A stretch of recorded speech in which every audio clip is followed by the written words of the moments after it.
안녕하세요. 주와 말씀의 교회 말씀 묵상입니다.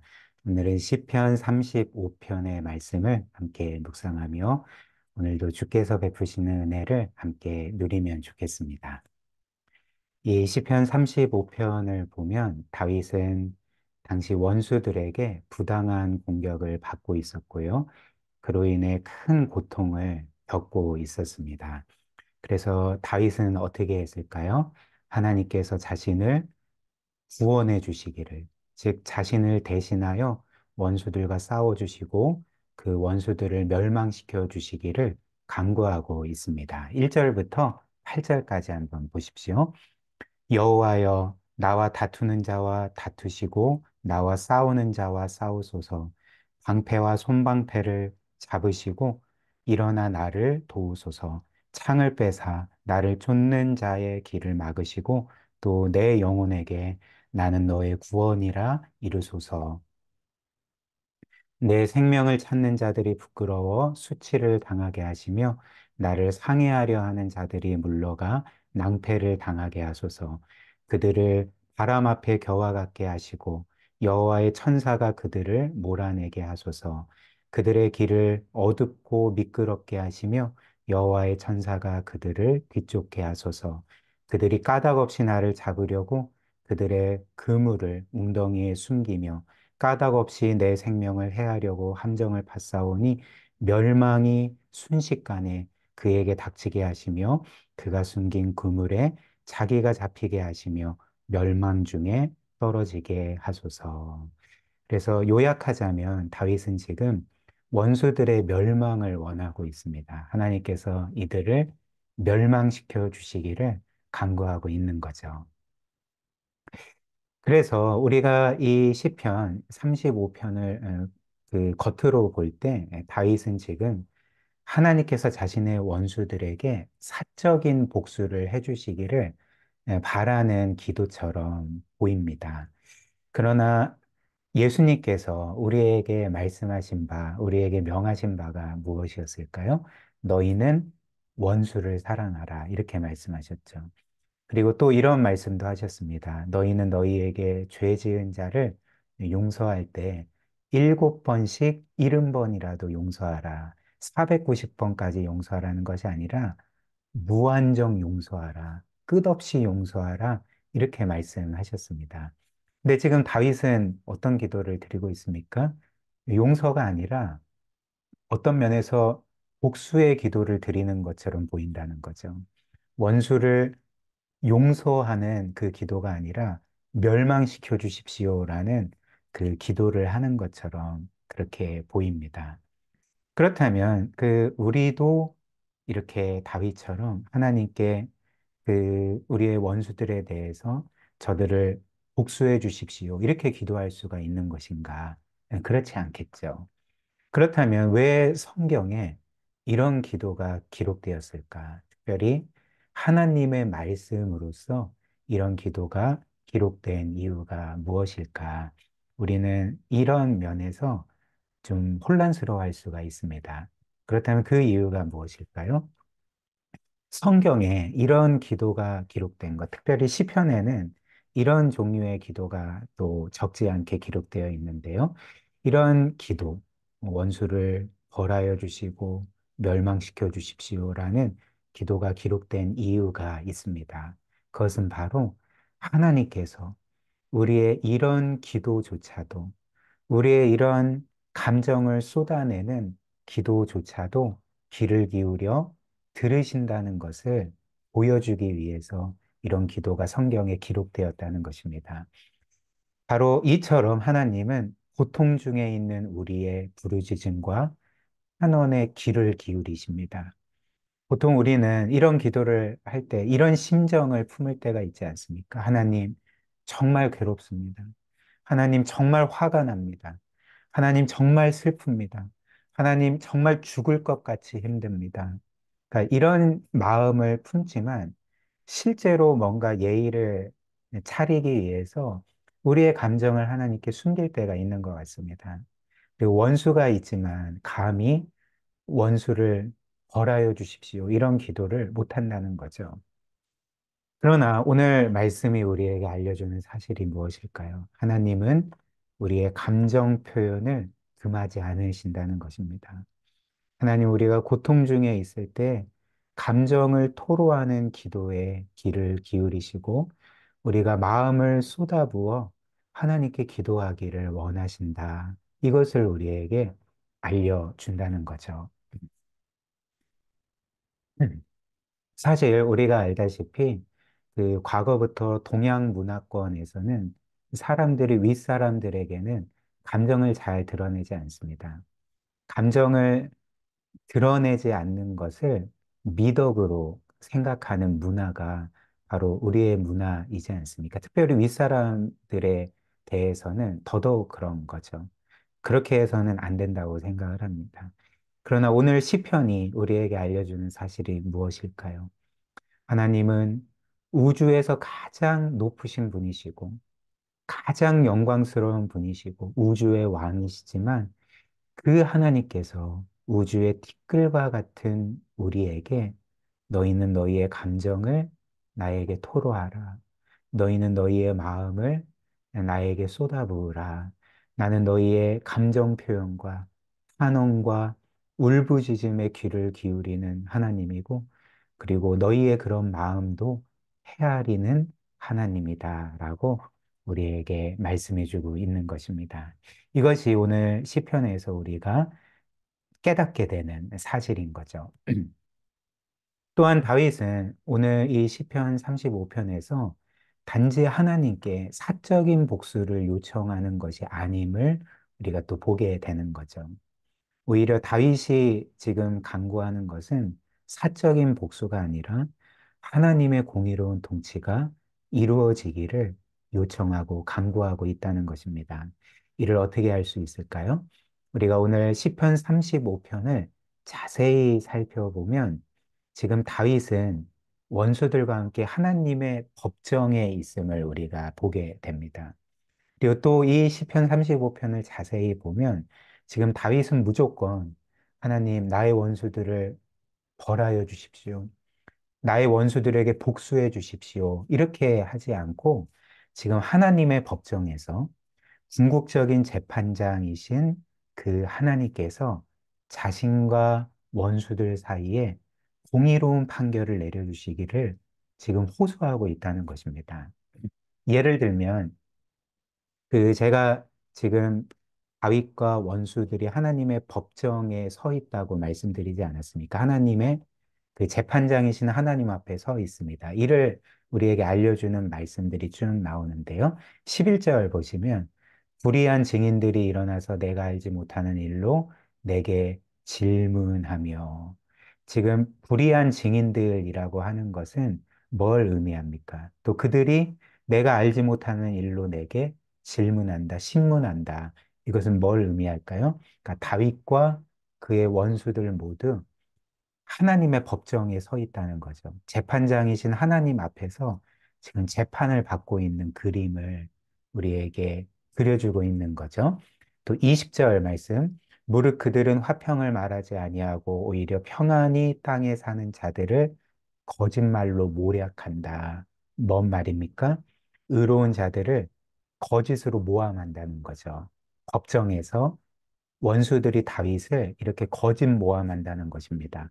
또 21절, 또 그들이 나를 향하여 입을 크게 벌리고 하하 우리가 목격하였다 하나이다. 뭔 말일까요? 지금 원수들은 다윗을 향해서 그 법정에서 그 재판장이신 하나님께 하하 우리가 이것을 목격했습니다. 다윗은 이런 죄를 범하는 것을 우리가 보았습니다. 이런 식으로 거짓 증언하고 있다는 것입니다. 그러니까 이 배경이 법정임을 보여주는 거죠. 다윗과 원수들이 재판장이신 하나님 앞에서 재판을 받고 있다는 것을 보여준다는 것입니다. 그리고 23절과 24절이 이렇게 말하는 것입니다. 나의 하나님, 나의 주여, 떨치고 깨셔서 나를 공판하시며 나의 송사를 다스리소서. 다윗은 지금 하나님께 나를 공판해 주십시오. 나의 송사를 다스리소서. 무슨 말입니까? 지금 다윗이 하나님의 재판을 받고 있고, 원수들과 함께. 그래서 하나님께 요청하는 거죠. 공의로운 재판을 내려주십시오. 공의로운 판결을 내려주십시오. 이렇게 호소하고 있는 것입니다. 그리고 이어서 이렇게 말하죠. 여호와 나의 하나님이요. 주의 공의대로 나를 판단하사 그들이 나로 말미암아 기뻐하지 못하게 하소서. 여기에서 주의 공의대로 나를 판단하사에서 이 판단이라는 것은 히브리어로 샤바트라는 단어입니다. 이 샤바트라는 단어는 심판하다, 혹은 판결을 내리다라는 의미의 단어입니다. 이처럼 24절에서 다윗은 지금 이렇게 말하고 있지 않습니다. 주님, 주의 공의대로 내 원수들을 심판해 주세요. 내 원수들을 공의 가운데 판결해 주세요. 이렇게 말하지 않는 거죠. 뭐라고 말합니까? 주님, 주의 공의대로 나의 원수들뿐만 아니라 나를 재판해 주십시오. 나를 판결해 주십시오. 나와 원수들 사이에서 공의로운 판결을 내려주십시오. 지금 이렇게 호소하고 있는 것입니다. 즉, 다윗은 하나님, 만약 내가 불의하면 나를 심판하시되, 그렇지 않다면 나의 원수들을 심판하셔서 당신의 공의를 이루어 주십시오. 당신의 공의로운 그 통치를 이루어 주십시오. 이렇게 호소하고 있는 거죠. 즉, 결론적으로 다윗은 그가 진정으로 원했던 것은 사적인 복수가 아닌 거죠. 다윗은 하나님의 공의가 이루어지고 하나님의 공의로운 판결을 통해서 그분의 공의로운 통치가 이루어지기를 원했던 것입니다.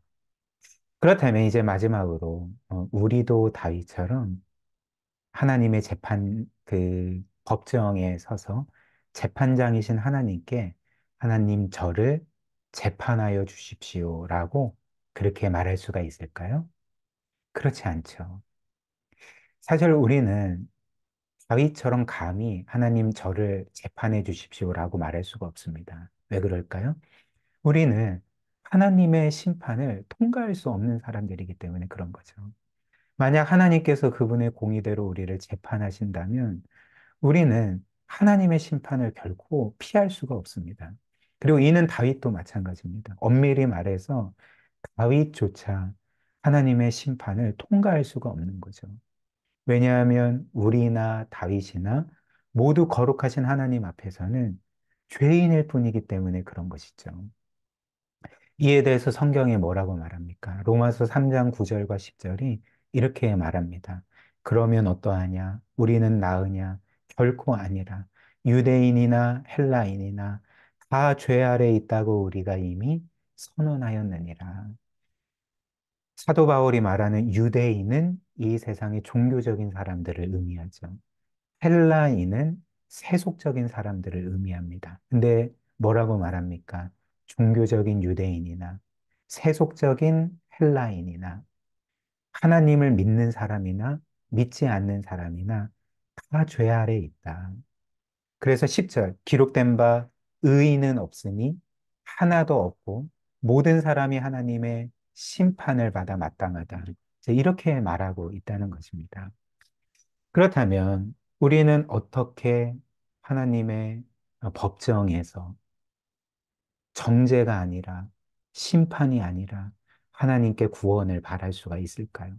우리는 어떻게 우리도 하나님의 심판대 앞에 서게 될 텐데 그 심판을 통과하여서 의롭다 선언을 받을 수가 있겠습니까?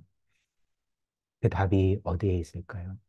우리가 하나님께 죄 용서받고 구원받는 것이 우리에게 죄가 없고 우리가 의롭기 때문이 아니라는 거죠.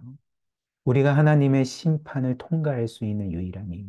우리가 이미 그 하나님께 의롭다 영원토록 선언받은 이유는 바로 우리의 구세주 예수 그리스도께서 우리를 위해 행하신 모든 일 때문에 그렇다는 것입니다. 그리스도께서 행하신 일이 무엇일까요?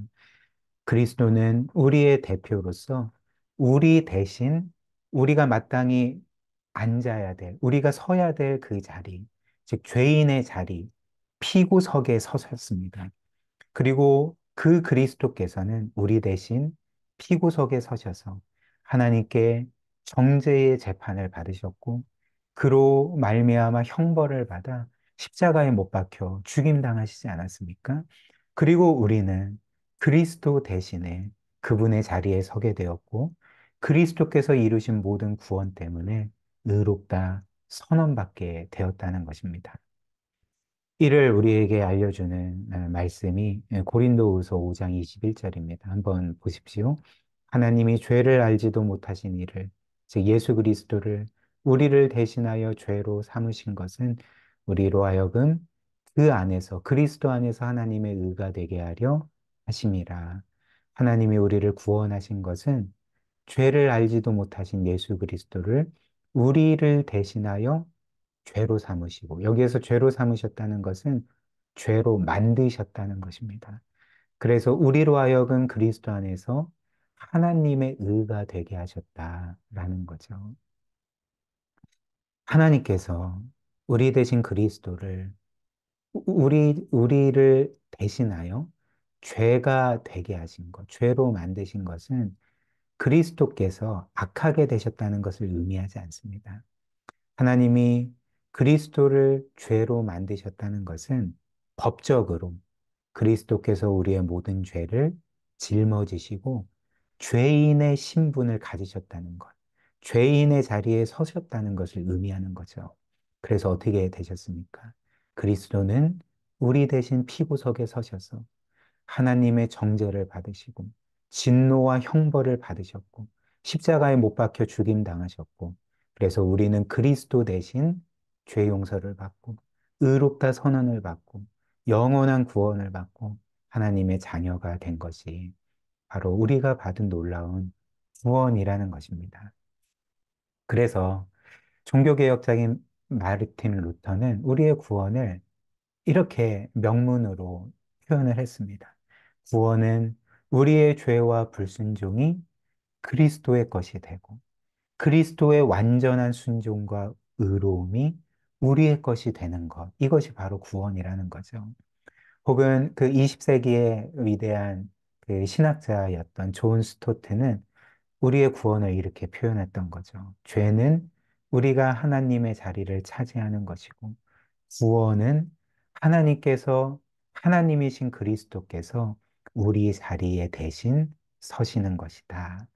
즉, 하나님께서 구원이라는 것은 하나님이신 그리스도께서 우리 대신 피고석에 앉으셔서 우리 대신 정죄를 받으심으로 우리가 그분으로 인하여 의롭다 선언을 받는 것이라는 것이죠. 사랑하는 여러분, 이처럼 우리는 우리가 행한 일로 구원을 받는 것이 아닙니다. 우리는 오직 그리스도께서 우리를 위해 행하신 모든 일로 인하여서 구원을 받는 것이라는 거죠. 즉, 구원은 우리에게서 나오는 것이 아니라 하나님에게서 나은 것이고 하나님의 전적인 은혜이자 값없는 선물이라는 것입니다. 그리고 이것이 바로 우리의 마음의 실제가 될 때, 단지 우리의 머리에 머무는 것이 아니라 우리에게 실제로 정말 역사적인 사실로 다가오게 될 때, 우리는 오늘 다윗과 함께 이렇게 찬양할 수 있지 않겠습니까? 다윗이 시편 32편 1절에서 이렇게 찬양을 했던 거죠. 허물의 사함을 받고 자신의 죄가 가려진 자는 복이 있도다. 또 오늘 말씀 9절에서 또 이렇게 찬양합니다. 내 영혼이 여호와를 즐거워하며 그의 구원을 기뻐하리로다. 우리는 다윗처럼 이런 구원의 기쁨과 감격으로 하나님을 찬양할 수 있게 될 것입니다. 우리 오늘 말씀 기억하며 함께 기도할까요? 오늘 우리가 말씀에서 확인한 것처럼 하나님께서 우리에게 가장 원하시는 것은 우리가 그분께 기도하는 것.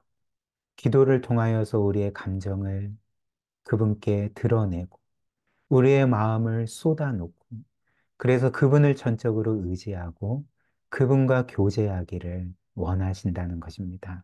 이처럼 우리가 늘 하나님께 기도하는 삶을 살도록 그분을 전적으로 의지하고 우리의 마음을 그분께 늘 쏟아놓는 삶을 살아가도록 함께 기도하고요.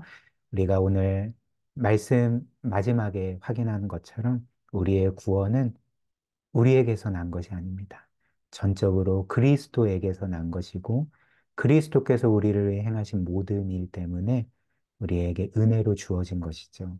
이것을 늘 기억하며 구원의 확신과 기쁨과 감사함과 순종함으로 그 하나님을 향해 그리스도를 향해 살아가도록 오늘 말씀 기억하며 함께 기도하도록 하겠습니다.